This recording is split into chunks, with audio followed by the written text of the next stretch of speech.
During a routine patrol, a park ranger noticed dozens of rusted barrels hidden among the reeds. When he opened one, he immediately called 911. What the experts discovered later shocked the entire region. Subscribe to the channel, tell us where you're watching from, and share this video with your friends. The first light of dawn broke gently over the tree line, painting the surface of the river with soft reflections of gold and copper. Mist hung low above the water, drifting in slow ribbons that moved like living creatures over the still current. The sound of cicadas rose and fell, a steady pulse beneath the cries of distant birds. Somewhere beyond the bend, an egret flapped its wings and vanished into the pale horizon. Nathan Jones adjusted the straps of his old life vest and pulled the cord to start the motor of his patrol boat. The engine coughed, sputtered, and then caught, its quiet rumble echoing faintly across the banks. For more than 20 years, Nathan had served as a park ranger, and this place had become as familiar to him as the lines on his own palms. The national park stretched for miles, a maze of dense forest, marshy wetlands, and long channels where the river split into hidden arms. He knew where the beavers built their dams each spring, where the herons nested, and which trails the deer used when the heat grew unbearable. His mornings were always the same, slow, methodical, almost meditative. It was the repetition that kept him calm, the certainty that he belonged to this rhythm of earth and water. The air smelled of pine and damp soil. Nathan steered the boat towards the northern channel, where the current ran deeper and slower. The fog began to lift, revealing the mirrored reflection of cypress trunks rising from the water. Somewhere beneath the surface, fish stirred and flashed silver for a moment before disappearing again.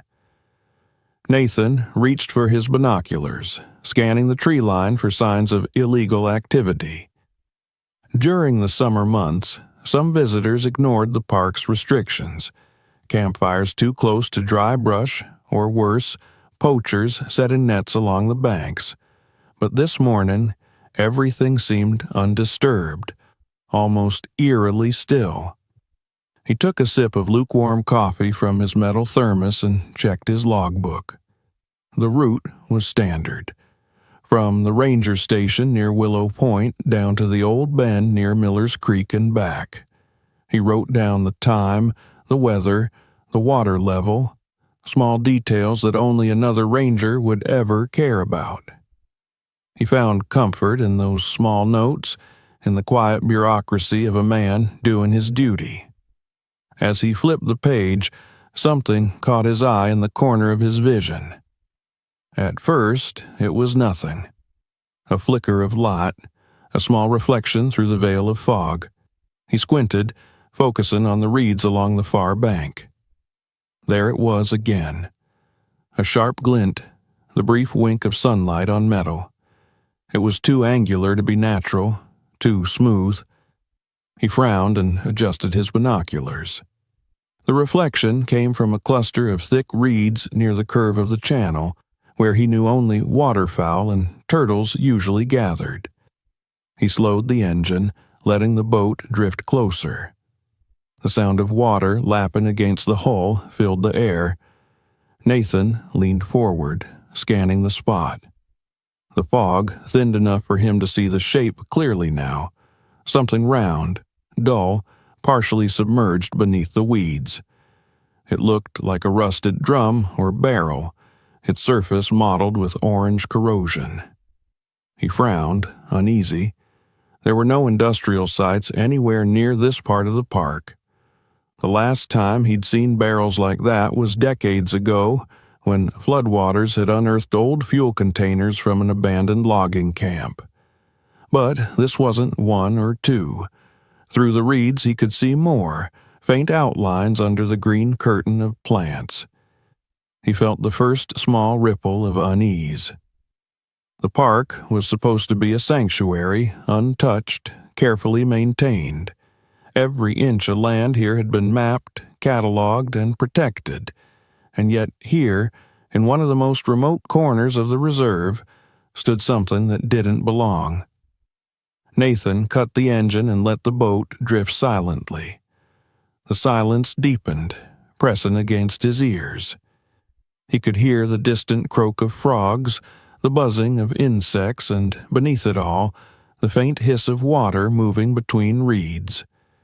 He pulled out his GPS tracker and marked the coordinates. The screen blinked slowly, confirming the point. His first thought was that someone might have dumped old fuel drums illegally, maybe from one of the nearby rural roads. It wouldn't be the first time people tried to save money by avoiding proper disposal. But even that didn't make sense. This stretch of river was too far from any access point, and the road that once led here had been closed off years ago after a landslide. He lifted his binoculars again and scanned the shoreline more carefully. The mist had lifted almost entirely now, revealing more of the metal shapes. There were many, dozens, maybe more, arranged haphazardly, half buried in mud, surrounded by moss and reeds. Some had rolled partly into the water. Their surfaces were coated with rust and algae, blending them into the natural scenery like relics of a forgotten age. Nathan felt a chill crawl down his neck. He had patrolled this river countless times. There had never been anything like this here. He steered closer, cutting the engine completely and using the paddle to guide the boat silently toward the spot. The water grew darker, thicker. He could smell the faint tang of decay, a mix of stagnant mud and something else, something metallic. When he reached the edge of the reeds, he tied the boat to a branch and stood carefully, his boots sinking slightly into the soft wood of the deck. He leaned forward, pushing the reeds aside with the paddle. A cluster of barrels stared back at him, their faded surfaces barely visible through the moss. For a long moment, he simply looked at them.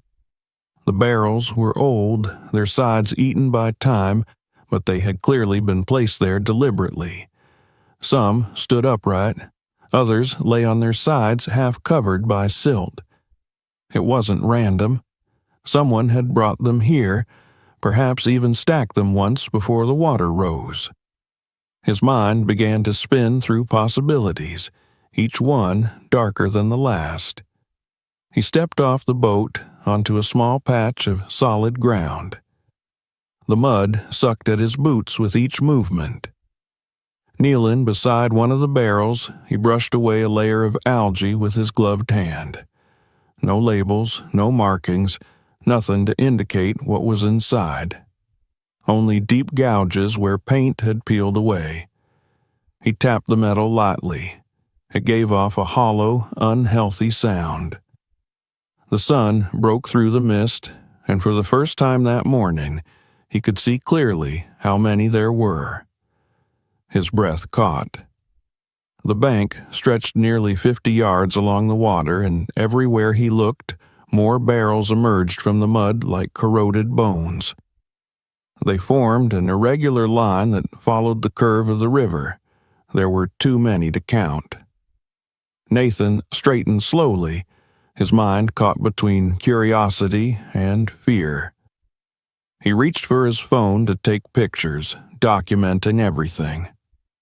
The camera clicked quietly, capturing each eerie detail, the shapes, the color, the way the river reflected their rusted surfaces like open wounds in the landscape. He zoomed in on a cracked lid, faint traces of red paint still visible around its rim.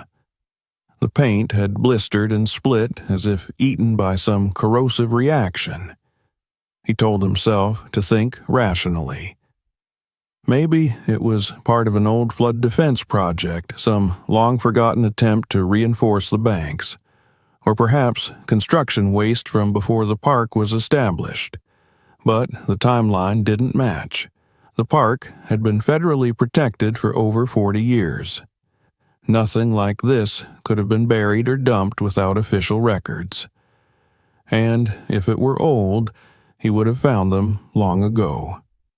A dragonfly landed on one of the lids, its wings catching the light. For an absurd moment, Nathan felt a pang of guilt, as if he were intruding on something forbidden. He turned his gaze back to the water. A few small fish floated near the surface, moving sluggishly.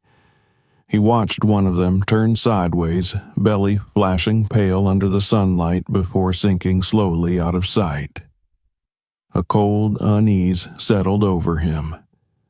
He could feel it in his stomach, a tightening sensation that told him something here was terribly wrong. His instinct, honed through years of emergencies and rescues, began to whisper that he should leave, report this, not touch anything until specialists arrived. But another part of him, the part that hated mysteries, that needed to understand, kept him standing there. He looked again at the cluster of barrels disappearing into the mud, then at the still water that lapped softly against them. Nothing moved except for a ripple spreading slowly across the surface.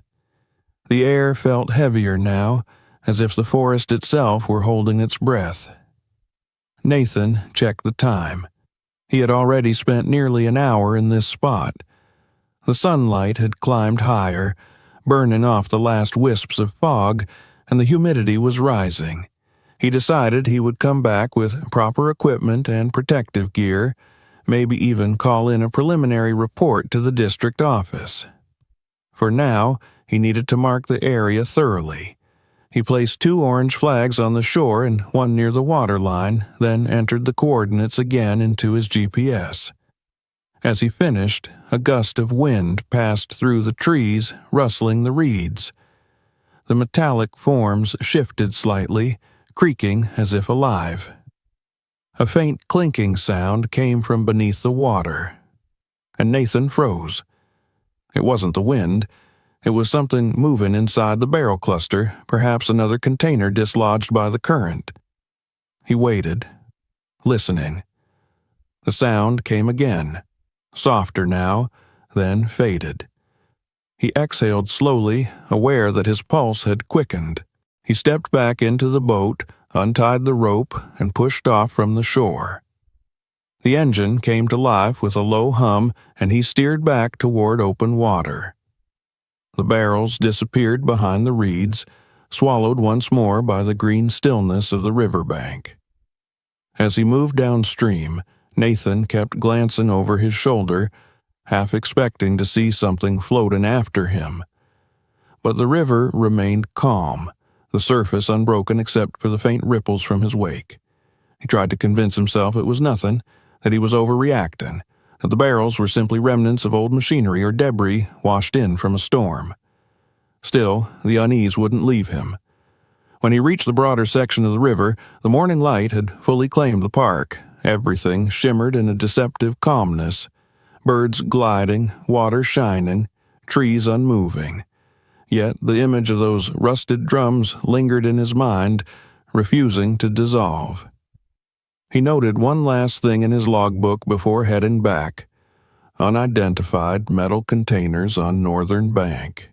Investigate further. As he closed the book and turned the boat toward home, the reflection of the sun on the water momentarily blinded him, flashing just like the metallic gleam that had first caught his eye. He blinked, and the moment passed. The sound of the engine steadied.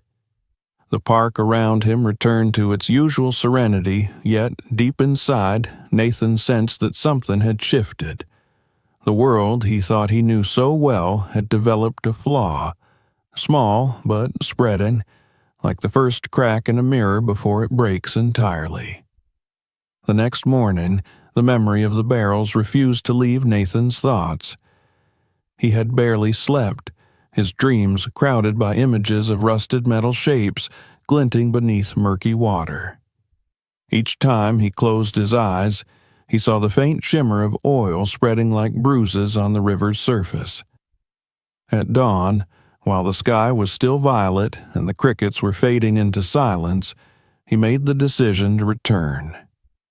It wasn't just curiosity now. It was a sense of responsibility, a quiet but insistent voice that told him he couldn't leave this thing unexamined. He moved through the ranger station in near silence, careful not to wake the others. The building, a simple wooden structure by the docks, creaked under his boots as he collected his gear. He packed his camera, GPS, test strips for the water, gloves, a respirator mask, and his old crowbar, its handle worn smooth from years of use. The river mist clung low when he stepped outside, and the air already carried a faint metallic tang that made his stomach tighten. He didn't know if he imagined it or if it was drifting all the way from that hidden bend. The motor sputtered to life reluctantly, and as the boat glided away from the dock, the station shrank behind him, swallowed by trees. The morning light broke in slivers through the branches, making the water sparkle like a sheet of broken glass. He followed the same route as yesterday, passing familiar markers, an old fallen oak that bridged the stream like a rib cage, a heron's nest perched in the crook of a cypress, the spot where deer often came down to drink. The park seemed as peaceful as ever, but Nathan couldn't shake the feeling that something underneath the surface was wrong, that something foreign had invaded a place that was supposed to be pure. When he reached the channel's curve, the air seemed different. The smell was stronger now, faint but acrid, cutting through the usual wet sweetness of the river. He slowed the engine and guided the boat toward the reeds. The sound of the motor gave way to silence, broken only by the rhythmic splash of water against the hull. The same patch of overgrown vegetation stood before him, concealing the strange cargo beneath. He anchored the boat and stepped onto the muddy bank. His boots sank deep, and a faint suction noise followed every step. The barrels hadn't moved. They sat there as if they had been waiting for him, lined in uneven clusters, the morning dew glistening on their corroded shells. Some leaned against each other like exhausted soldiers, while others were half submerged in the thick mud. He counted at least 30 from where he stood, though the reeds concealed the rest. Their surfaces were covered in reddish flakes that fell away like old scabs when he brushed against them.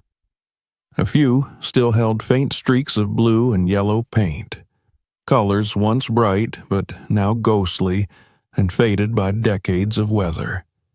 He crouched near the nearest barrel and scraped away a layer of algae. The metal was soft in places, pitted and swollen from rust. His gloved fingers found what might once have been lettering, but the marks were too eroded to read. He took several photos, zooming in on the textures, the corrosion, the shapes of the lids. The camera clicked repeatedly, its sound strangely loud in the quiet. The air hung heavy, unmoving, as if even the forest was watching him. Nathan straightened and walked slowly along the line of barrels, documenting each one. He noticed faint tire tracks in the mud, half erased by time, but still visible to a trained eye. Someone had brought these here deliberately. The depth of the grooves suggested a heavy vehicle, perhaps a truck with large industrial tires. He followed the trail a few steps inland and found where the ground was flattened, as if something massive had been dragged through the underbrush. Branches were broken at odd angles, and there were shallow trenches filled with stagnant water. He returned to the riverbank and knelt again beside another barrel. The lid was dented inward, its seal cracked. He hesitated, gripping the crowbar. His instincts told him not to touch it. Protocol demanded he wait for hazardous materials teams, but the rational part of his mind argued back. Without knowing what was inside, no one would take his report seriously. A handful of photographs meant little in a bureaucratic chain of command. He needed proof. He slid the crowbar under the rim and pressed down. The lid resisted at first, then gave way with a low groan. A puff of air escaped, carrying a smell so sharp it burned his throat. Nathan jerked back, covering his mouth through the respirator, but the odor still forced its way in. It was chemical, sweet and bitter at once, like burning plastic mixed with something rotten. His eyes watered. The crowbar slipped from his grasp, landing in the mud with a dull thud. He forced himself to look inside. The barrel was half filled with a dark, viscous liquid. It looked like oil at first, thick and glistening black, but when he tilted his head slightly, it shimmered with rainbow hues: blue, green, purple, like gasoline on wet asphalt. A faint heat seemed to rise from it, though the air around him was cool. He could hear a soft popping noise from inside, as if something beneath the surface was slowly releasing gas. A single drop of the substance slid down the side of the barrel and landed on the ground. The grass beneath it wilted instantly, curling into black threads. Nathan stumbled backward, his pulse racing. He could feel a faint burning sensation on the exposed skin of his wrist where a droplet had touched him earlier when he brushed the lid. It itched fiercely, and a red mark began to bloom. He closed the lid as best he could, pressing it down with a piece of cloth between his hands. The edge wouldn't seal completely, but it was enough to stop the immediate release of fumes. He took several more pictures, this time of the liquid itself and of the dying grass. Then he turned toward the river, inhaling deeply to clear his lungs. The taste of metal lingered on his tongue. The sun had climbed higher, and through the haze he could see the full stretch of the side. There were far more barrels than he'd thought. Dozens lined the slope of the bank, half hidden under roots and vines. Some were dented, others pierced by small holes that oozed the same black substance into the mud. Thin trails of it seeped down toward the water, staining the soil in dark veins. Nathan's hands trembled as he took another water sample. He dipped a small tube into the river a few meters away, sealed it, and labeled it carefully. The water looked clean, but he knew better than to trust appearances. A thin, almost invisible sheen floated on the surface, catching the sunlight in pale iridescence. He crouched and touched it lightly with a gloved finger. The film broke apart but left an oily residue that refused to wash off. As he stood, something moved in the corner of his vision. He turned sharply. A small bird lay motionless near the reeds, its wings half open. The feathers were clumped together, stuck by moisture or oil. Flies had already begun to gather. A few feet away, a dead fish drifted in the shallows, its body pale and bloated. Nathan's chest tightened. He had seen the effects of contamination before, but never here, never in the park he had sworn to protect. He stepped back toward the boat, his mind racing. It was clear now that whatever was in those barrels was leaking, and that it was deadly. The thought of it spreading through the waterways, poisoning everything downstream, made his stomach twist. He looked again at the endless rows of corroded drums, and a terrible realization struck him. If just one leaking barrel could kill fish and birds in hours, what would hundreds of them do? The air around him felt heavier, thicker. He suddenly felt dizzy, his head pounding. Whether it was the fumes or panic, he couldn't tell. He climbed quickly into the boat and sat down, trying to steady his breathing. For a moment, the only sound was the shallow slap of water against the hull. Then, from somewhere within the reeds, a hollow metallic noise rang out, a faint clinking, like one barrel shifting against another. Nathan froze. The sound came again, closer this time, as if something beneath the water was pushing the drums. He looked at the river's surface. A ripple spread slowly, disturbing the reflection of the sky. The barrels creaked again, metal rubbing against metal. It could have been the current, or perhaps the release of trapped air, but the timing felt deliberate, almost alive. A chill ran through him. He untied the rope with trembling hands, started the engine, and backed the boat away from the shore. The ripples followed for a few seconds, then disappeared as he reached deeper water. He didn't look back right away. Only when he was halfway down the channel did he allow himself a glance over his shoulder. The bank looked unchanged, the reeds swaying gently in the breeze, the rusted shapes barely visible now, but the stench lingered, faint yet unmistakable, a promise of something festering in the heart of the park. Nathan steered toward the main river, pushing the throttle slightly harder than usual.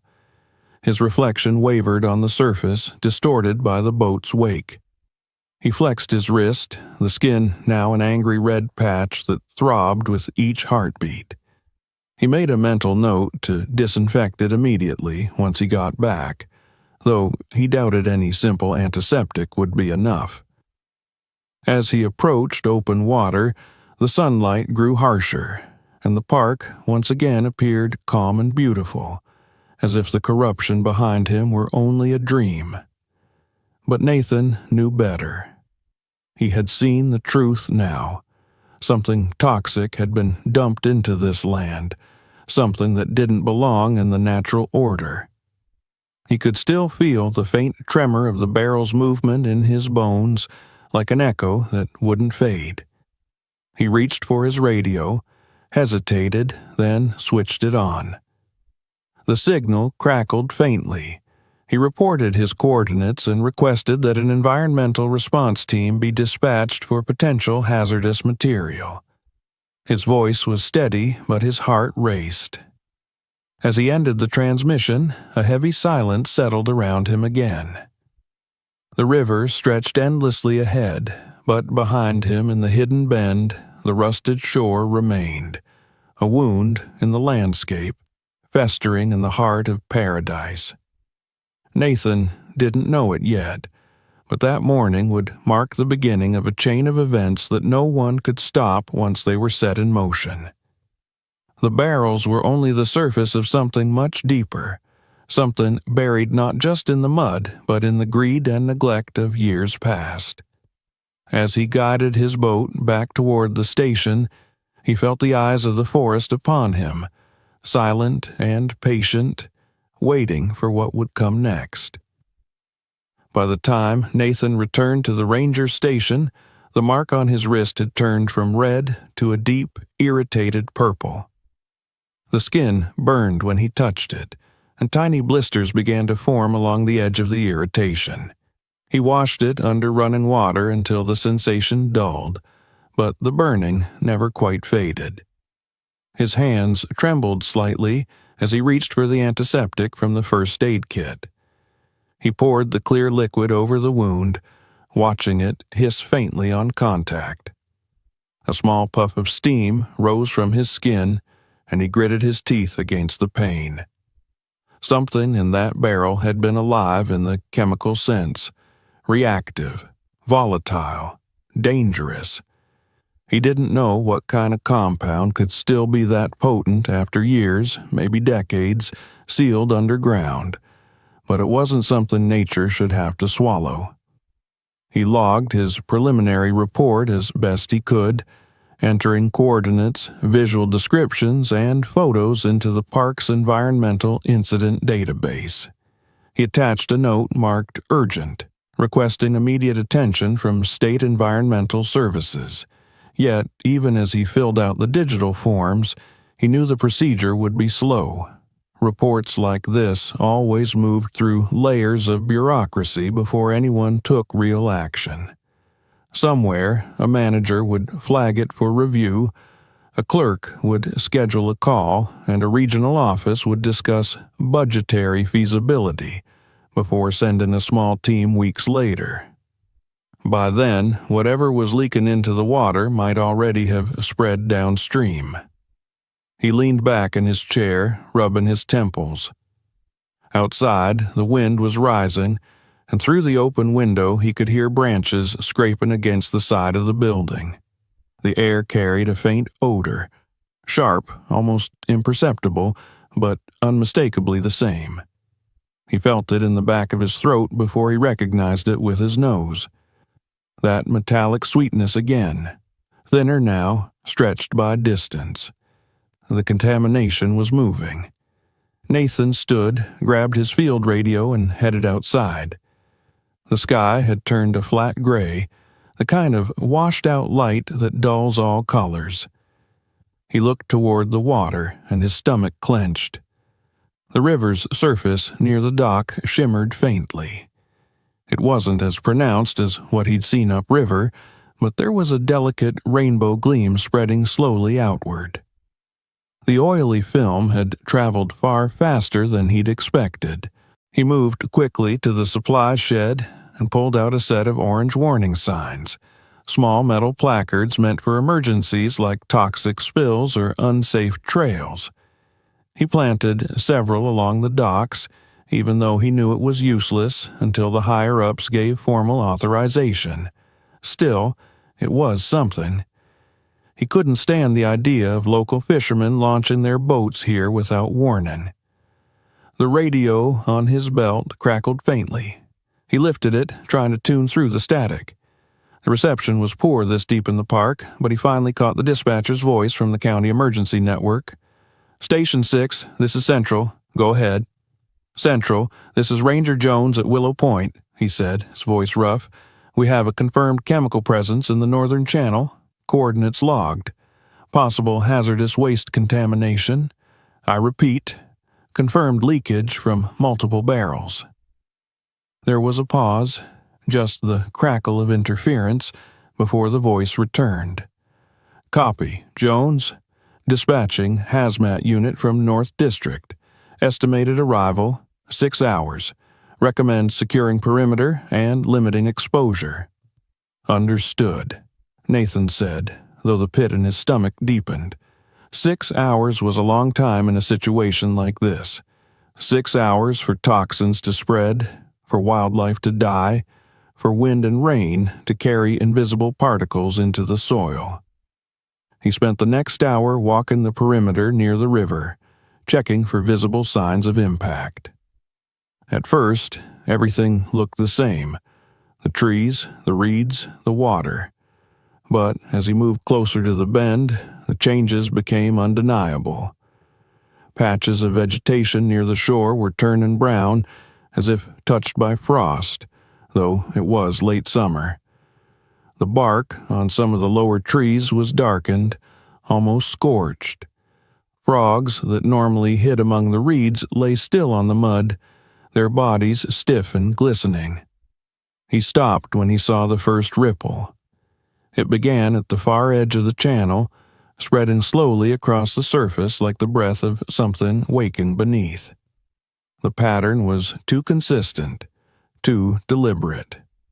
He followed the movement with his eyes, tracing it to the area where the barrels lay hidden.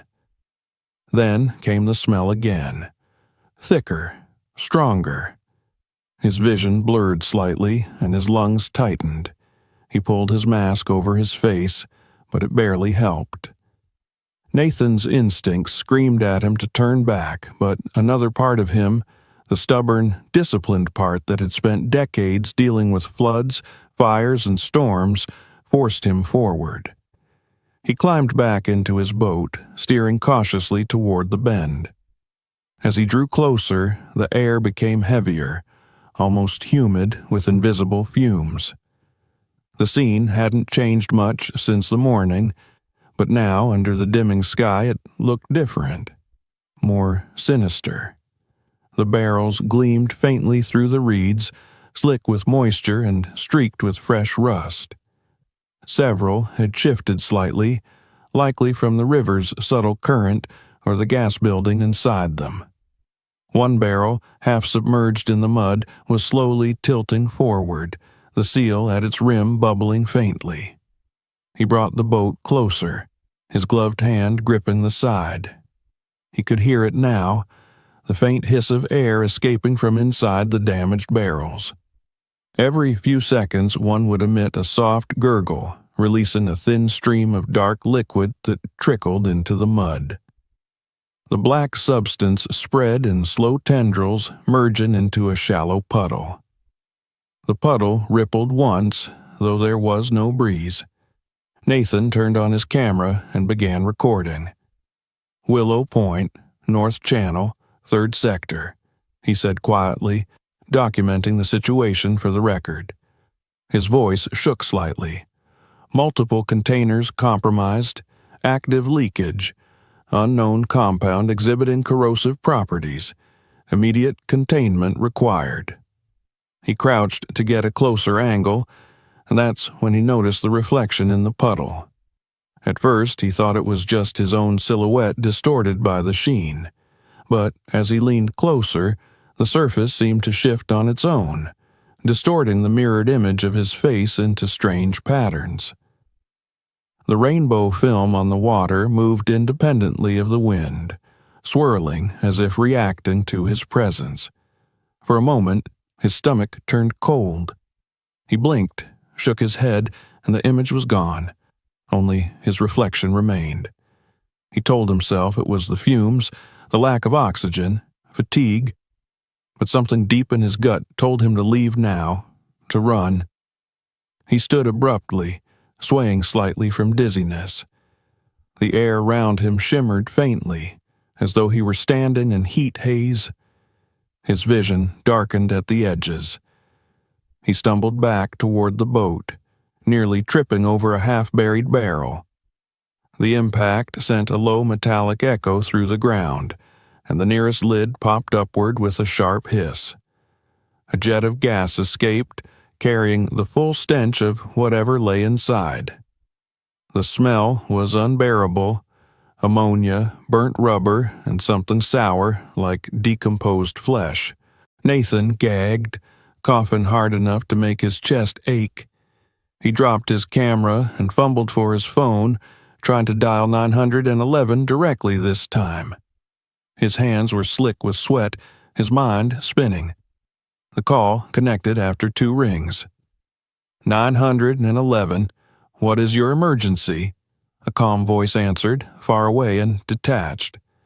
This is Ranger Nathan Jones, he gasped between breaths. I need immediate hazardous response at Willow Point National Park, North Channel. Multiple toxic leaks, active chemical spill, possibly dioxin-based. I'm losing visibility. Air's contaminated. Sir, are you in immediate danger? Yes, the barrels are venting. Wildlife's dying. He broke off, coughing violently. His eyes burned, his throat raw. Please send help. I can't contain this alone. Stay calm, sir. We're dispatching emergency responders and notifying environmental safety. Do not approach the source. Find clean air and remain on the line if you can. He nodded reflexively, though the dispatcher couldn't see him. The phone felt slippery in his hand. He managed to make it back to the boat and collapsed onto the bench, dragging in shallow breaths. He started the motor, guiding the vessel downstream with trembling fingers. The current felt slower than before, as though the river itself were thickening. Behind him, the sound of hissing metal continued, rising and falling like a grotesque rhythm. A few bubbles broke the surface of the water, releasing more of that oily residue that caught the fading light in sinister hues. Nathan forced himself not to look back.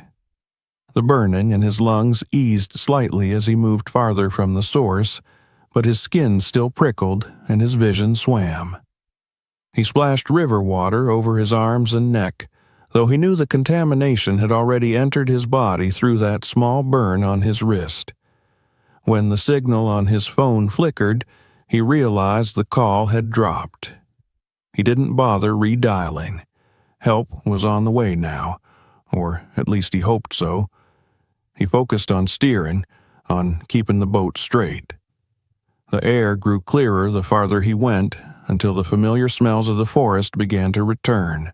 Wet earth, pine sap, distant smoke from a campfire somewhere downstream. But those comforting scents now felt foreign, as if he'd left one world and entered another. He reached the dock and stumbled onto solid ground, leaving wet footprints on the wooden planks. His head pounded. The wound on his wrist had grown darker, ringed by faint greenish veins that traced up toward his forearm. He grabbed the first aid kit again, soaked a bandage in antiseptic, and wrapped it tightly. The motion steadied him a little, though his heart continued to race. The sky was deepening toward dusk now, the light fading fast. The first insects of the evening buzzed in the distance, unaware of the poison that crept closer to their fragile ecosystem. Nathan sat heavily on the dock, his breath slowing.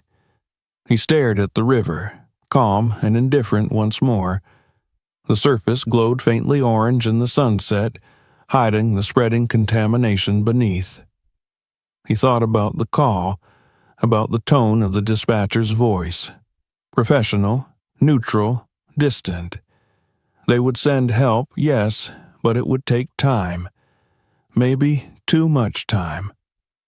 He imagined the barrels continuing to leak through the night, the liquid seeping deeper into the soil, carried silently into the heart of the park.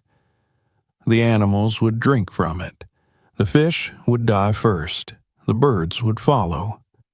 He felt a tremor of helpless anger. For 2 decades he had protected this place from hunters, wildfires, and storms. But this was something different. This was invisible and merciless, something man-made, something that didn't belong in the chain of life he'd sworn to defend. He clenched his fists until his nails bit into his palms. In the distance, he thought he heard a faint echo, sirens maybe, carried by the wind. But as the sound faded, he realized it was only the rush of the river, constant and ancient, moving on as if nothing had happened. The water carried everything away, secrets and poison alike, into the dark. Nathan rose slowly, his body heavy, his lungs aching. He turned toward the station lights flickering on behind him. Inside, he would prepare his full report, send every photo, every detail, every warning he could, and if the system failed to respond in time, he would find another way. Because something in that black liquid had changed everything. It wasn't just a spill, it was a wound in the land, and he was the only one who had seen it bleed. The ranger station stood quiet in the early evening, its exterior bathed in a dull orange glow from the setting sun. The wood-paneled walls, worn with age and softened by moss in the corners, had seen their share of fires, floods, and storms, but nothing quite like this. Nathan sat hunched over his desk, the soft whir of the old ceiling fan above barely stirring the stale air. His hands moved with methodical urgency across the keyboard as he typed up a more formal version of the incident report. He included coordinates, photographic evidence, environmental descriptions, and a detailed timeline of his observations and symptoms.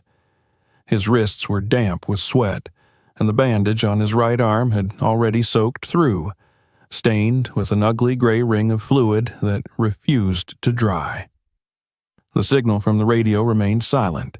The last he'd heard was an assurance that a hazmat team had been dispatched and would arrive before midnight. That was hours ago. The park, vast and sparsely monitored, felt endless in moments like this. He felt the sheer weight of its isolation pressing down on him. Even with the station's networked systems and emergency channels, he might as well have been on another planet. As twilight deepened, Nathan stepped outside, seeking relief in the cooling air. He walked slowly down the worn path to the dock. The river flowed quietly, the oily sheen now barely visible under the fading light. He dipped a long branch into the water near the edge and stirred it slowly. Thin ribbons of iridescent film swirled outward from the motion. The contamination was no longer just sitting in one place. It was moving, breaking down, becoming something even more dangerous. Behind him, the soft crackle of tires over gravel signaled the arrival of another ranger. Daniel, the youngest on their small team, with barely 2 years in the service. He stepped out of his dusty SUV with a relaxed gait, unaware of what waited for him. "Evening, Nate," he called. "Got your message. That spill real? The photos looked bad, man, but I figured maybe just runoff from the old trail. Some busted septic or sump tank. Didn't think it was chemical. Nathan didn't respond right away. He motioned for Daniel to follow him to the river's edge. As they walked, the older man explained what he had seen. The barrels, the black liquid, the smell, the wildlife already showing signs of poisoning. He described the effect it had on his body, the dizziness, the burning, the tightness in his chest. Daniel's expression darkened with each detail. When they reached the dock, Nathan pointed to the surface. Daniel leaned in and squinted. At first, he shrugged, unimpressed. But as the younger ranger dipped his fingers into the water and brought them back up, the thin film clung to his skin like a second layer, refusing to drip away. He sniffed it once and recoiled. "What the hell is that?" "I don't know," Nathan replied, "but it's spreading." Back at the station, they ran the sample through the park's rudimentary test strips, usually used to measure pH levels and common pollutants. The strip turned black within seconds of contact. The results made no sense. The chemical levels were off the charts, far beyond anything they had encountered before. Whatever was in those barrels wasn't just industrial waste. It was something worse. Daniel began pacing the room, his face pale. "What do we do? The local kids fish from the southern pier every weekend. The scout group is supposed to camp here next week. This stuff's already in the water. How far down is it going?" Nathan opened his logbook and pointed to the downstream map. The river wound past several unmonitored zones before eventually joining a larger body of water used by local farms for irrigation. If the contamination reached that far, the impact would be catastrophic. "We need to get ahead of it," Nathan said. "We post warnings. We shut down access to the park. We contact local authorities directly. No more waiting." Within the hour, the station was transformed. Bright orange hazard tape stretched across the main trails leading to the river. Signs marked "Do Not Enter, Chemical Hazard" were staked into the ground. Daniel took the station's truck and began canvassing nearby fishing spots and access roads, taping up every entrance with warnings. But the panic didn't start at the signs. It began when a family of campers returned to the ranger station with their dog cradled in a blanket. The animal was trembling, foaming slightly at the mouth. They said it had been swimming in one of the creeks branching from the main channel. Nathan examined the dog's fur and found the same iridescent sheen clinging to it. Its heartbeat was erratic, its breathing shallow. They rushed the dog into the small medical room behind the station and called the nearest veterinary clinic. The news traveled quickly. By morning, the phones rang non-stop. Locals reported strange smells, dying fish, and birds falling from trees. A few fishermen called to report skin rashes after handling their catches. One elderly man claimed his well water had taken on a bitter taste. The entire district began to stir. The mayor's office contacted Nathan, requesting clarification on what was happening in the park. News outlets started asking questions. Then came the worst call yet. A mother, sobbing on the other end of the line, said her 2 children had been playing along the bank near Miller's Creek the previous day. Now they were both running fevers, complaining of stomach pain and dizziness. Nathan's hands clenched around the receiver as he gave her the number to emergency services and told her to demand blood testing. He knew then that containment had failed. Whatever lines had existed between the isolated spill and the outside world were gone. The park was no longer a sealed ecosystem. It had become the center of an unfolding crisis. The hazmat team still hadn't arrived. The promised 6 hours had stretched into 10. Nathan's emails to the environmental office bounced back with generic auto-replies. Daniel returned from the field with his face covered in sweat and worry. He said people were beginning to gather near the southern fence, demanding answers. Nathan stepped outside, his uniform stained with mud and sweat, and faced the dozen or so locals behind the yellow tape. Farmers, boaters, parents, all with the same questions in their eyes. What happened? Why didn't we know sooner? Is it in our water? Is it in our food? He didn't lie. He told them a chemical spill had been discovered, that the barrels had been dumped illegally, that the contents were still being analyzed, that they were taking every measure to contain it. But none of it felt like enough. One man shouted from the back, "You knew yesterday and waited till today to tell us?"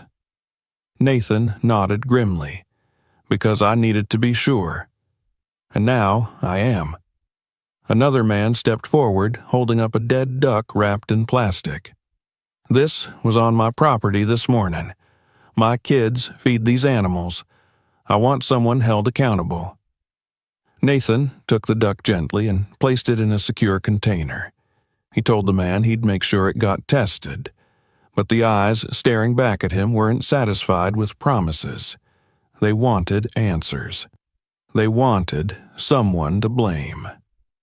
As the crowd dispersed, murmuring among themselves, Nathan felt a heaviness settle in his chest. He returned to the station and sat in silence, listening to the crackle of the emergency radio. The air outside was no longer still. Wind swept through the trees, and with it came the faint, acrid scent of something wrong.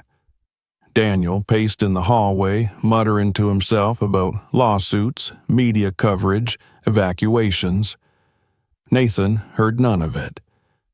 His focus was locked on the river, on the idea that if the wind carried the fumes this far, it could carry them farther, on the knowledge that the birds flying out of the park could spread contaminants, that the rain forecasted for tomorrow might push the black liquid deeper into the soil, poisoning it for years. The situation had surpassed any single ranger's capacity. It was no longer about enforcement or protocol. This was a full-blown ecological disaster, and they were alone at the center of it. As the sun dipped below the horizon, casting the park into shadow once more, Nathan stood at the window and watched the silhouettes of trees sway in the wind. He could almost see the barrels again in his mind, lined up like tombstones, their lids shifting in the dark, releasing their breath into the lungs of the earth. He whispered to no one in particular. This was supposed to be a sanctuary. But the silence offered no reply. Only the wind moved, carrying with it the first wave of panic that had already taken root in every life the river touched. The night brought no rest. Inside the ranger station, Nathan lay on the narrow cot in the back room, eyes wide open, his body aching, lungs tight from the fumes that still seemed to cling to the walls. A single light bulb buzzed overhead, casting a faint orange glow over the maps and gear scattered across the small desk by the window. Outside, the wind had picked up, and the trees whispered with a persistent, mournful rustle. Every so often, a branch would knock softly against the side of the building, a steady, ghost-like tapping that kept him from slipping into sleep. The events of the day churned through his thoughts like debris in a storm-swollen river. The family, with the sick children, the dead duck, the growing crowd of frightened residents, the oily gleam still crawling across the water's surface, and always the barrels, their shapes seared into his memory, corroded steel hulks exhaling death into the heart of the park. He could almost hear them from here, creaking and shifting in the mud, their dark contents slithering slowly into the soil.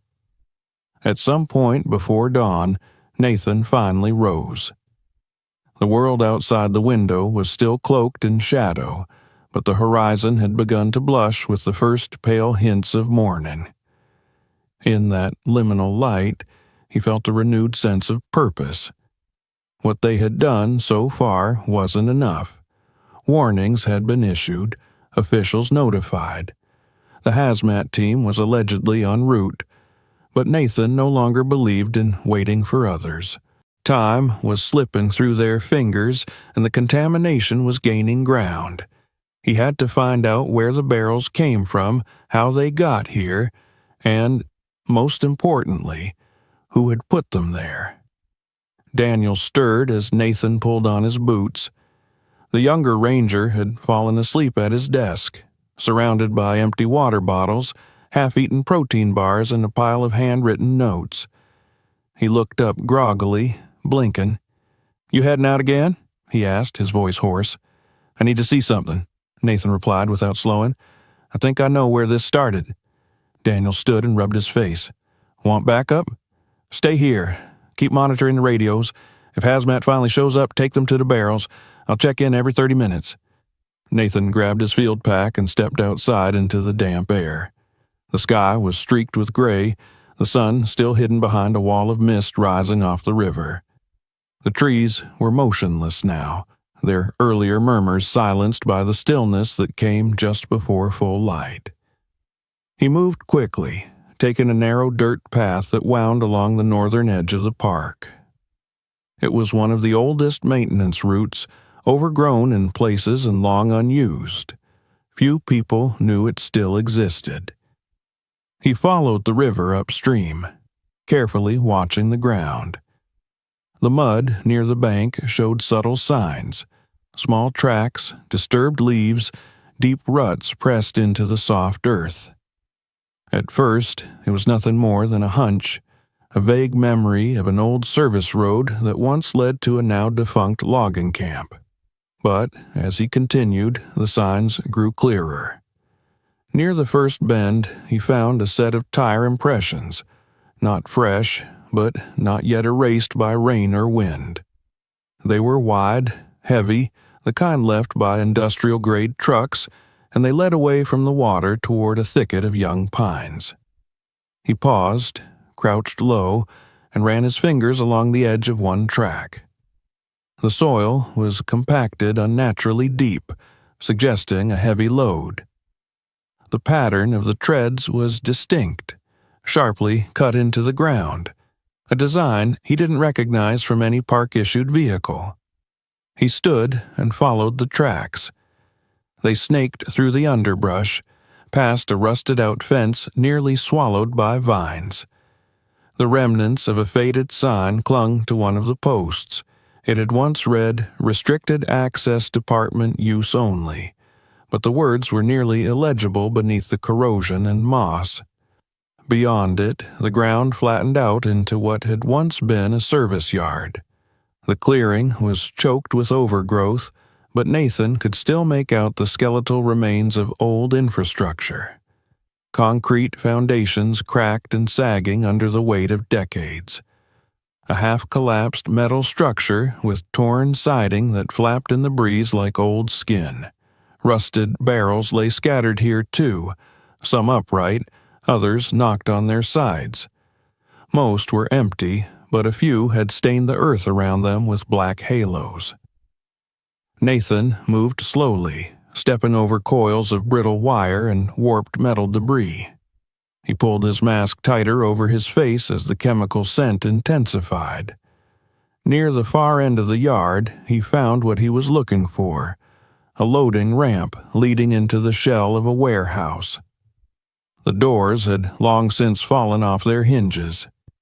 Inside, the air was thicker, heavier. A fine dust coated everything, and the smell was suffocating, a mix of oil, mold, and something acrid that curled his nose. Sunlight filtered in through holes in the roof, casting pale beams across rows of stacked pallets. Some were empty, others bore dark stains. A few still held containers, blue plastic drums, steel cylinders, and battered boxes wrapped in industrial tape. Nathan moved closer, taking photos, inspecting labels. Most had been scraped clean, but one bore a partial shipping code burned into the side. A string of numbers followed by ACX Chemical. He took a mental note. In the corner of the warehouse, he discovered a small office, the door hanging from one hinge. Inside, the floor was strewn with broken glass, scattered paperwork, and the remnants of rodent nests. He found a file cabinet tilted on its side, drawers half open. Most of the documents were damp and rotted beyond recognition, but in the back of the bottom drawer, wrapped in plastic, he found a stack of manifests. He carefully unwrapped them, flipping through yellowed pages covered in smudged ink and faded stamps. The company names meant nothing to him, mostly defunct contractors and shell corporations, but the destination addresses were clear. Several listed North Channel Drop Zone, WP Site 3. His stomach turned. WP stood for Willow Point. This place had been used as a dumping ground under cover of night and neglect, hidden in plain sight. He took photos of the documents, stuffed them into his pack, and turned to leave. As he crossed back through the warehouse, he paused near one of the intact barrels. It looked newer than the others, less rusted, less battered. He leaned closer. Its cap had been twisted partially open. A trickle of dark fluid ran down the side, pooling beneath it. He could see the floor beneath the puddle. Concrete turned brittle, cracked like scorched earth. A sudden sound made him freeze, a faint metallic clatter echoing from deeper within the building. He turned, heart pounding. Another barrel, possibly shifting from pressure or rot, or someone else. He waited, listening. The silence returned, thicker than before. He didn't linger. Whatever this place was, it was not empty, and he had what he needed. Outside, the wind had returned, stronger now. He followed the tracks in reverse, moving faster than before. His limbs ached, the wound on his wrist throbbing with each step. The edge of the woods was darker than it had been an hour ago, the clouds overhead thickening with the promise of rain. When he reached the path along the river, he stopped to catch his breath. The water below him was changing. The film had grown wider, spreading toward the southern bends. He saw dead fish clustered near the bank, their silver bodies flashing in the light. A heron stood nearby, motionless, staring at the water as if waiting for it to speak. Nathan felt the weight of everything settle on his shoulders, the proof of negligence, the evidence of hidden crimes, and the spreading ruin now seeping into every corner of the land. Back at the station, Daniel met him at the gate, eyes wide. He looked shaken. "You need to hear this," he said, holding out the radio. Local dispatch picked up a call from the town. They're saying kids are getting sick. More animals turning up dead. The news is catching on. People are scared, Nate. They want to know who did this. Nathan looked past him toward the river. In the distance, a single bird flew low over the trees, circling, then vanished into the mist. "I think I have an answer," he said, "but they're not going to like it." He stepped inside, dropped his pack on the table, and began laying out the evidence. Photos, documents, notes. Daniel watched silently as the pieces came together, forming a picture too grim to ignore. The source was clear. The perpetrators, though hidden behind shell names, were traceable. It had all been dumped here on purpose under the assumption that no one would ever find out. But they had miscalculated. Nathan wasn't finished. Not yet. Because now he knew where the poison came from, and he had every intention of exposing it. The black liquid had tried to seep quietly into the roots of the park, but it had stirred something just as dangerous in him, a fire that refused to be buried no matter how deep the mud. By the time Nathan finished organizing the materials he had recovered from the abandoned site, the sky outside had turned a murky slate. Rain was inevitable.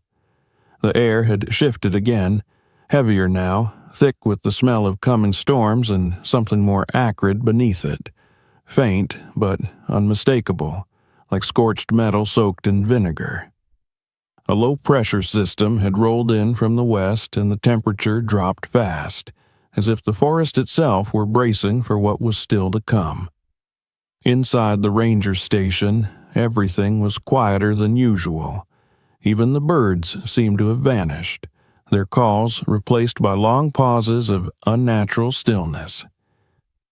Nathan stood by the window for a long moment, watching the trees sway gently, listening for something he couldn't name. The radio on the desk behind him crackled faintly, but offered no voices. The emergency channel remained open, yet silent. There had been no update from the hazmat team, no confirmation of arrival, no acknowledgement of his last transmission. For all intents and purposes, they were still alone.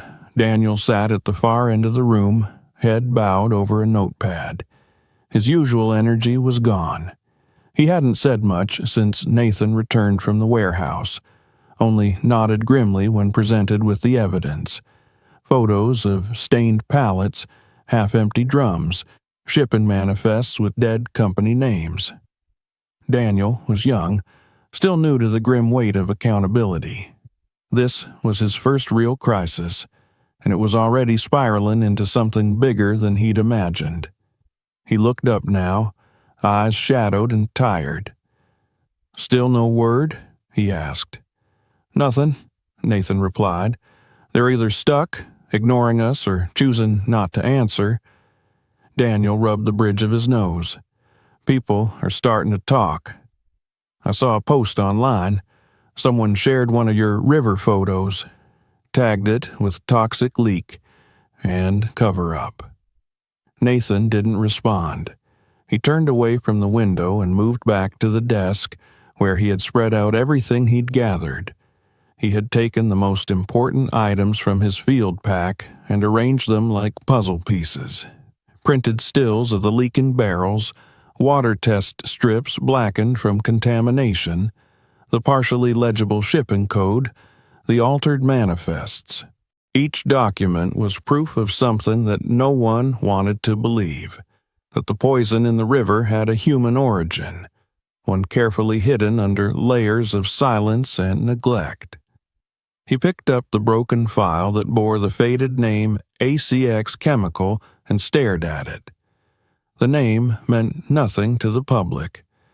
It didn't appear on any local registry, and it hadn't operated under that name in decades. But Nathan knew how these companies worked, rebranding, dissolving, then reforming under new titles, discarding their legal responsibility like old skin. This was no accident. Someone had chosen this place because of how remote it was, because it was protected land, which meant no one lived here full-time, because it had always been viewed as untouchable, until now. Daniel finally spoke again, his voice lower. "You think they know we found them?" Nathan didn't answer right away. He opened his laptop and began uploading the files to a secure cloud drive he had set up years ago, a habit formed after a close call with an arson investigation in the southern range. He didn't trust physical evidence anymore, not when it involved liability this massive. "They might suspect," he said at last. "Depends how much they're monitoring. But once this hits the state office, and it will, they'll know." Daniel tapped his fingers on the table, then leaned in. "I got a call, not through the station, personal phone, no ID, Lasted maybe 10 seconds. Nathan turned toward him sharply. What did they say? Just one thing. A man's voice. He said, "Stop looking. You've done enough." Then the line went dead. Nathan's jaw clenched. He'd expected pushback, but not this soon. Not before any formal charges or media attention. That call wasn't a warning. It was a reminder. Someone was watching.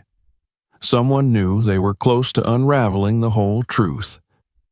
He walked to the storage cabinet, pulled out a battered lockbox, and placed it on the desk. "From now on," he said, "we make copies of everything. 2 drives, 1 off-site, 1 here.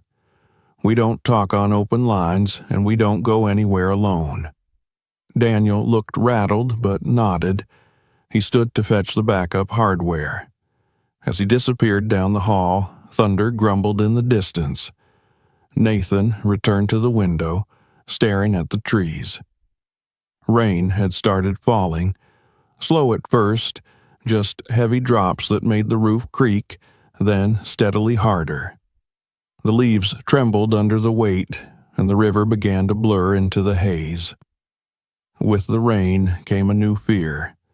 Contaminants sitting on the soil, pooled in stagnant marshes, would now seep deeper, washing into the underground streams, spreading past their current borders. Rain was nature's solvent. Whatever hadn't moved yet would now begin its journey through the veins of the park. An hour later, the first phone call came. A local ranger from a nearby jurisdiction, voice tight, reported multiple wildlife fatalities within their observation zone. Dead raccoons, fish floating in isolated ponds, birds with scorched feathers and glazed eyes. The symptoms matched what Nathan had seen. The contamination was no longer localized. It had jumped boundaries, found new hosts. The ranger ended the call by asking a question Nathan couldn't answer. "Is this going to stop?" Nathan stared at the silent receiver after the call ended. The rain pounded harder against the glass. He returned to his seat and began writing a detailed incident log, including locations, symptoms, timestamps. He sent it to the state's Department of Environmental Quality, the U.S. Fish and Wildlife Service, and a small independent watchdog group that specialized in environmental crimes. He attached every photo and video he had, marked them urgent, and copied the files to a drive that Daniel would take off-site. At dusk, the second call came, this time from a local hospital. A nurse, voice anxious, asked about the symptoms they should expect from potential chemical exposure. She said a family had come in with nausea, skin rashes, and severe respiratory distress after returning from a fishing trip on the outer edge of the park. Their dog had died en route. The parents were in stable condition, but their teenage son had been moved to the ICU. Nathan provided what little information he could. He listed symptoms, advised blood testing for dioxins, PCBs, anything in the chlorinated family. The nurse thanked him, and he could hear the tremor in her voice. He knew what she was really asking. Is this going to get worse? Daniel returned just before sunset, his jacket soaked and boots muddy. He carried a hard drive and a paper bag with food neither of them touched. His face was pale. "The signs we put up," he said, "torn down. Southern Pier. Someone cut the tape, removed the hazard boards. I saw a group launching boats. Locals? Maybe. Maybe someone told them it was safe. Or maybe they just didn't care." Nathan stood and moved to the map hanging on the wall. He drew a line from the barrel site to the southern pier, then another downriver to the next community water intake. The distance was closing. Rain would accelerate everything. The contamination wasn't crawling anymore. It was flowing. He looked at Daniel. "We're out of time." That night, the station lights stayed on. Every hour, Nathan radioed updates to any available channel. The park's internal systems continued logging incident reports, but no response came from the state or federal level. It was as if they had been abandoned.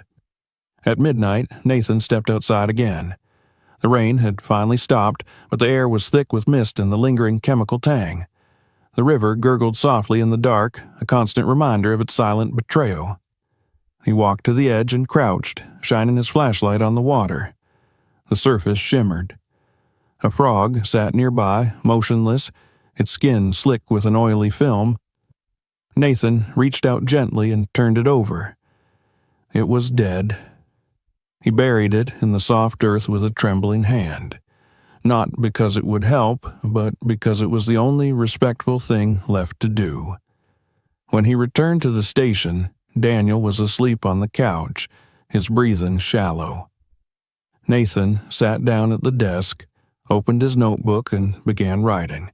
Not just a report, but a record, a confession, a testimony. He wrote everything he had seen, every failure of response, every missed opportunity. He included names, dates, locations. He wrote for the animals that couldn't speak, for the trees whose roots now drank poison, for the people downstream who had no idea what was coming. He didn't know if anyone would read it, but he had to write it anyway, because silence had already done enough damage. And the fear now gripping the community, the fear that nothing would be done, that no one would be held responsible, that fear thrived in silence. He wrote until the sky began to lighten again, until the birds tried to sing but failed, until the air no longer smelled of rain, but of something burned and ancient, something that had awakened and would not go quietly.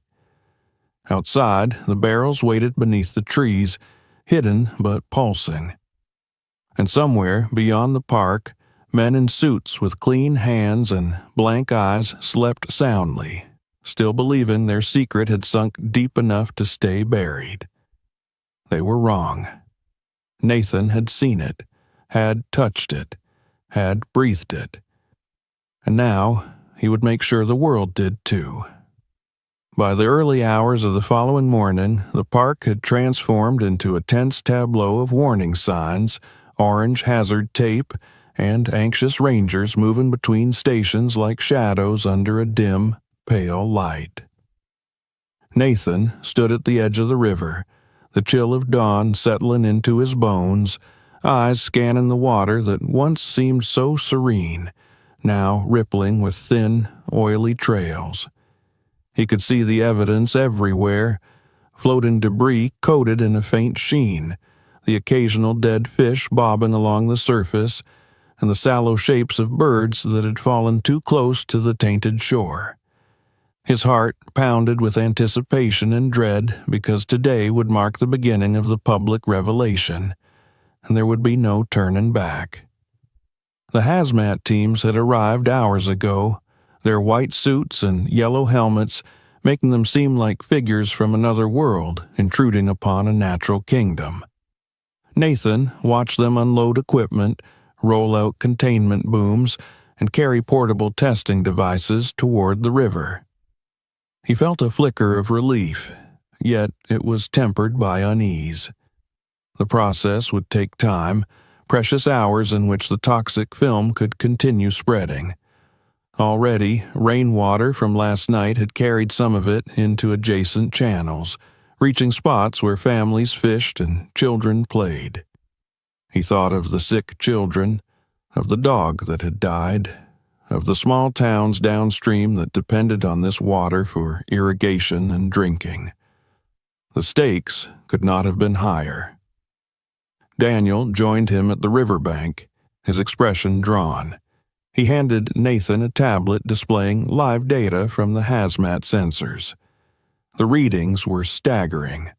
Levels of dioxin and other chlorinated compounds were off the charts, beyond any standard the environmental agencies typically prepared for. Nathan stared at the numbers, feeling a wave of nausea. This wasn't just a spill. It was an active, spreading disaster, and it had been deliberately concealed.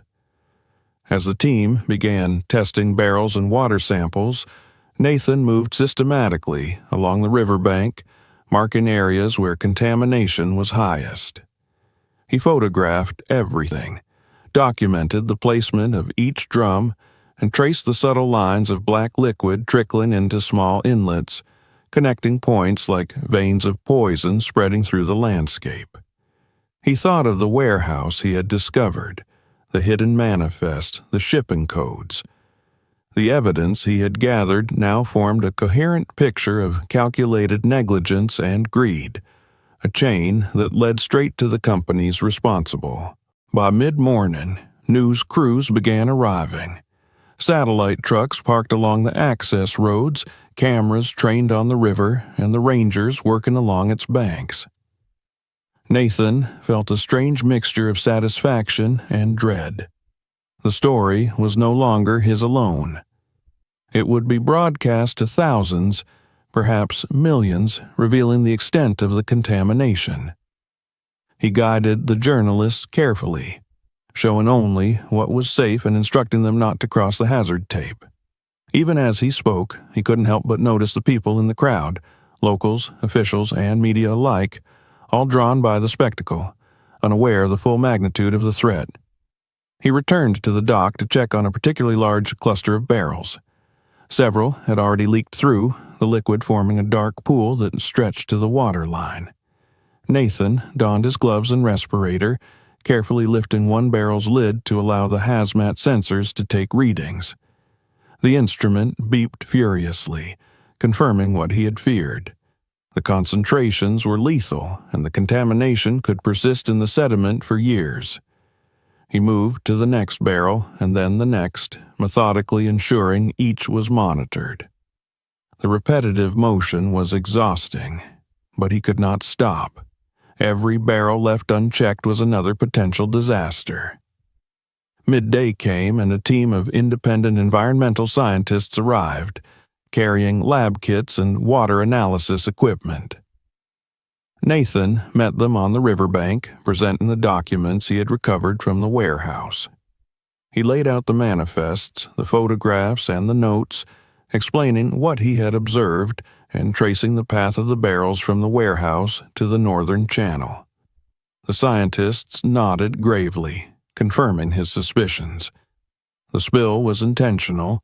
The perpetrators had chosen a protected area to avoid detection, and the scope of the damage was unprecedented in recent memory. One of the scientists spoke quietly but firmly. If this were allowed to continue unchecked, the contamination would move downstream into agricultural zones and drinking supplies. The ecological damage alone will take decades to repair. Nathan felt the weight of that statement pressing against his chest. He had known the river was poisoned, but hearing it articulated so clearly by experts with precise measurements made the reality impossible to ignore. As the afternoon sun climbed higher, Nathan noticed movement on the river's surface. A bird, wings coated in oil, struggling to take flight.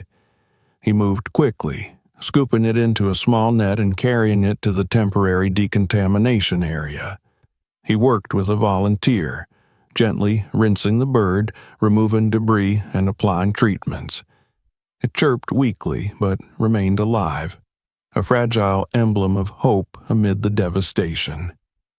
He returned to the bank, noticing families and journalists standing at a distance, absorbing the scene in stunned silence. The river itself seemed to shiver under the weight of its own contamination. Its normally clear waters now darkened and reflective, rippling with traces of black liquid and oil sheen. Nathan understood that this river, which had once been a sanctuary for generations of wildlife and humans alike, had been irrevocably altered. Yet he also understood that this exposure, as terrifying as it was, had saved countless lives. By revealing the presence of the barrels and the nature of their contents, he had prevented further harm, had brought attention to an issue that might otherwise have been buried in secrecy. By late afternoon, local authorities arrived, their presence formal and cautious. They inspected the containment measures, questioned Nathan and Daniel, and began documenting the scene for official records. Nathan handed over copies of the warehouse manifests, showing shipping dates, codes, and partial company names. He explained the path of the barrels, the likely chain of distribution, and the evidence of deliberate concealment.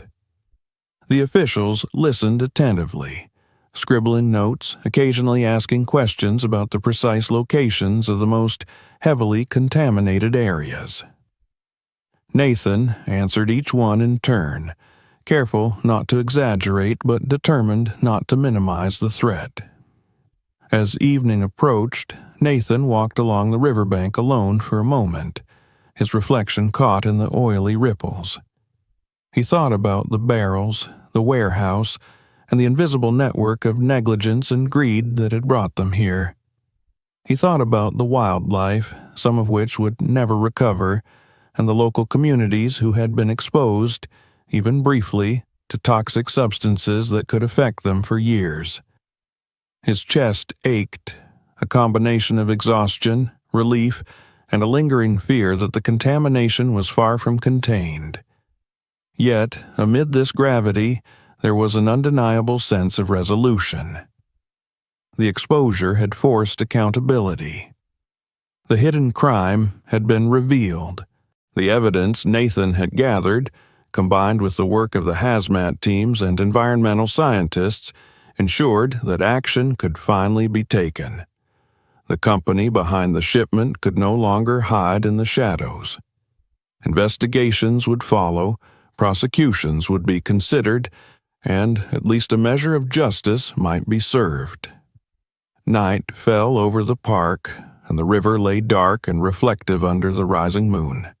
The wind carried the faint, lingering scent of chemicals, a reminder of the battle still ahead. Nathan sat quietly on the dock, listening to the gentle lap of water against the hull of his patrol boat. The day had been long, exhausting, and filled with moments of fear and uncertainty, but it had ended with something tangible, the beginning of a reckoning. He thought about the small bird now resting in a temporary holding area and smiled faintly. Life persisted, even in the face of a deliberate destruction. And he understood with a deep certainty that his role had not ended here. He would continue to monitor the river, continue to document, continue to protect what remained. The park was wounded, yes, but it still had guardians. As the first stars appeared above the treetops, Nathan made a silent promise to the land and to the river. He would remain vigilant, unwavering in his commitment. The barrels had been exposed, the truth revealed, and the world had begun to see the consequences of greed and neglect. And for the first time in days, Nathan allowed himself to feel a cautious hope, fragile but real, that with continued effort the park and its creatures might endure. The night deepened, the river darkened, and the park seemed to settle into an uneasy calm. Nathan remained at the river's edge, watching the water, listening to the soft sounds of nature, and preparing himself for the long journey ahead. There would be cleanup, legal battles, and years of monitoring to come. But for now, the first wave of exposure had done what it needed to do. The secret was out. The guilty could no longer hide, and though the scars on the land and on its wildlife would last, the path toward restoration had begun, illuminated by the painstaking work of a single ranger who refused to remain silent in the face of disaster. If you want to see more unbelievable discoveries like this, make sure to subscribe now and hit the notification bell so you never miss our next story. Check out our other videos for secrets, mysteries, and shocking finds you won't believe. And don't forget to share this video with your friends. Let them see what we uncovered too.